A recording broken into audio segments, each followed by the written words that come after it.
It's good. Thank you. No problem. Welcome to Story Lab.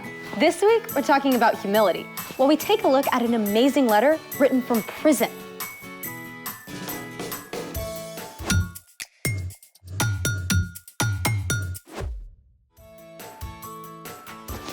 Hey, I'm Sebastian. And I'm Skylar. We're talking about humility, which is putting others first by giving up what you think you deserve. I think one of the best ways of putting others first is by helping them eat well. Like a box of fudge rounds. I was thinking more of tasty veggies. My relationship with vegetables is complicated. How about this vegetable? Are you for real? Yep, world's heaviest carrot, according to the Guinness Book of World Records. That's gonna need a lot of ranch. Then there's this. World's biggest cabbage? Yep. It's like part of some prehistoric jungle. I feel like we should see some dinosaurs roaming past it. Speaking of which, it's a Vegisaurus! world's largest mixed vegetable sculpture. Amazing. Slightly terrifying. Our guest today knows a thing or two about veggies. He builds with them? Nope, he grows them. Great. I'm ready. Hi, Phil. We're so excited to talk with you. Hi, guys. Hey, it's good to be here. Can you tell us a little bit about what you do? Sure. I run Sheriff Farms, which is a small market garden that supplies an average of 40 baskets a week, all 4 seasons of the year to our 65 families. Wow. What's your farm like? Well, it's a very intense little farm. It's a 1/4 acre if you do the math of how much we actually grow on. But we grow all major food groups. That's what makes a market garden a market garden. It has a variety of crops, a great diversity of crops, and we grow them all. Everything from broccoli and cabbage and beets and carrots and lettuce and kale and bok choy, onions and garlic, and a lot more. So, any watermelons? No watermelons. The watermelons would cover this entire garden. So you have a special plan of what you plant? Absolutely. I can tell you what I'm planting next year and where I'm going to plant it. We rotate our crops every year into a new space. And so ideally, the same crop isn't planted for almost 8 years if I'm managing the garden well. Wow, that's a long time. Okay, it's easier on the soil and allows the garden to produce very well. A good garden is always giving back to the environment. So it's like you have to get to know your dirt. Yes, and that's where it really gets fun, because in the creation story of Genesis, God tells the earth to bring forth vegetation. I'm always amazed at how the ground can adapt and respond to good care and love with such energy and life, like this. So farming is really a lot of hard work, right? I do work hard, but you know, everyone works hard. I get to choose the times when I work hard. All the vegetables you provide are such an amazing way to serve the community. Well, I'm glad I can do my part. But really, I'm only one gardener. In fact, that's how I sign my emails to my updates of my customers. One of you gardeners. How's that? Well, I love it when people come to my farm to pick up their produce for the week, and they can see where it all comes from, and they can see the person who's actually involved. But in reality, most of our food comes from people that are laboring, whose names we don't know, whose stories we'll never hear, and they have to work under tough conditions. Wow, I never thought about that. Those people are out there in the dirt, they're working in the cold, they're working in the heat, they're working when it's raining, they're working with the frost on their hands, maybe their gloves aren't working that day, but they don't get to pick the days they get to choose. I feel like I should go find a gardener and thank them right now. Well, that's a great way to think about it. No matter what we grow up to be, there's always someone out there working in all kinds of weather conditions and living conditions to provide food for our families. I am so going to look at my food differently. I hope so. Well, thank you so much for being on here with us, Phil. It was a pleasure seeing you all, and I hope you all have a great day. Bye, Phil. Bye. I want a giant, colorful salad right now. As long as there's plenty of this. I love how Phil reminded us to pay attention to those growing our veggies behind the scenes. Yeah. Now, it's time for... The story before the story. Today, we're in Philippians, the 11th book in the New Testament. Philippians is a letter written by the Apostle Paul to the young church he started in the Greek city of Philippi. But before Paul, way back in the beginning, out of a deep, deep love, God made an amazing world. But when people turned away from God, the world was broken. God made a plan to draw people back into relationship. So at the right time, God's very own son, Jesus, came to live among us. When Jesus grew up, he traveled from town to town, teaching and healing. But the religious leaders made plans to get rid of him. Jesus was crucified on a cross and died.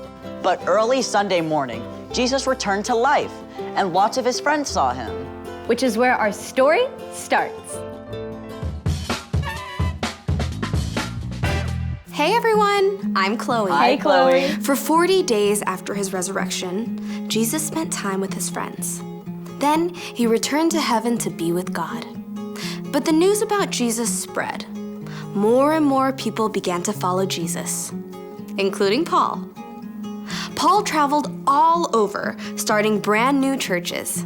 On one of his journeys, he spent 3 months in the Greek city of Philippi, where he shared the news about Jesus with a businesswoman named Lydia. Lydia welcomed the new church to meet in her home, and it grew quickly, even after Paul was thrown in prison. Paul was released and continued his travels. Several more times, he was jailed for sharing about Jesus, but he used his time in prison to write letters to the new churches. In a letter from Rome, Paul encouraged the Philippians to put others ahead of themselves. Don't do anything only to get ahead. Don't do it because you are proud. Instead, be humble. Value others more than yourselves. None of you should look out for just your own good. Each of you should also look out for the good of others. As you deal with one another, you should think and act as Jesus did. Jesus is our model. Like the Philippians, we can begin to think and act like Jesus. So let's take a look at some of the things Jesus did. Jesus showed humility by always talking to God first. Our Father in heaven, may your name be honored. Jesus spent time alone with God, over and over. Jesus took time away from the crowds to ask God for help. He did it before starting his ministry, before choosing his disciples, and before giving up his life on the cross. Jesus submitted all his desires and plans to God. Next, Jesus showed humility by spending time with those who seemed unimportant. Come, follow me. Rather than choosing the most important, well-educated people to be his followers, Jesus chose the overlooked and the outcast. He wasn't worried about looking impressive. Jesus said to show humility by giving in secret. When you give to needy people, don't let your left hand know what your right hand is doing. Then your giving will be done secretly. That just means when you do something good for others, do it quietly. Don't make it a big deal and do it for show so people will think you're all that. Jesus also said to show humility in our relationships by doing more than is required. Suppose someone forces you to go 1 mile. Go 2 miles with them. Jesus taught that when you're told to do something, do it with a great attitude, and then do even more than you have to. In the end, Jesus gave us the most incredible example of humility ever. Paul wrote, In his very nature, he was God. Jesus was equal with God. But Jesus didn't take advantage of that fact. Instead, he made himself nothing. He did this by taking on the nature of a servant. He was made just like human beings. He was humble and obeyed God completely. He did this even though it led to his death on a cross. most of us will never be asked to actually die for someone. But every day, we can look for opportunities to set aside the things we want in order to put others first. Because Jesus puts us first. The end. Gotta be honest, this one is hard. Yeah, I mean, it's just so easy to default to what I want and what I need. That's right. It takes practice to pay attention to what other people need. And then to find ways of putting them first. So, what's our part in this story? Well, because Jesus put us first, we can live forever with him. Instead of living for ourselves, we have the freedom to put others first. just like Jesus did. Just like how Jesus spent time with people who weren't considered important, you can look for the kid that's trying to make a friend, instead of trying to get the popular kids to like you. Or like Jesus said, to give in secret. You could quietly share a snack with a friend who doesn't have one, and you don't have to make a big deal about it. When your mom asks you to take out the trash, you can take it out and then also empty the dishwasher, just like how Jesus said to go the extra mile. None of this is easy to do in our own strength. That's why it's so important to do something else Jesus did. Pray. Exactly. Jesus talked to God first, before anything else. When we take time to do that, we remember how amazing it is that Jesus put us first. Then God can give us the creativity and strength so that we can put others first. I think you've got it. See you next time. Bye, Chloe. So here's the thing. Put others first because Jesus put you first. Hey, let's go. Where are we going? We are gonna go help Farmer Phil. Okay.